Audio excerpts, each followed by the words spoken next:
Hey guys, your results are out. CA Intermediate May 2022 results have been announced by ICAI. So guys, do not forget to check your result. Obviously, you will not forget to check your result. You might be having the sleepless night, right?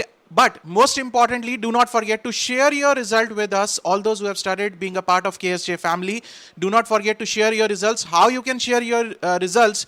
You can email us on ksjteaching@gmail.com. You can send us a message on Telegram, on our mobile app, website, on our WhatsApp number, that is 9877808101. All the links are given in the video description. And what most importantly you can do is, there is a form link which you can fill up to share your result, right? The form link is given in the description of this video. So guys, go check it out and do not forget to share your results. All the best guys. Whatever the result is, whether positive, negative, you have to share everything, right? It is not that if your result is positive only then you have to share, right? Whatever your result is, do not forget to share. We will stand with you. And all the best guys. Stay safe, stay healthy.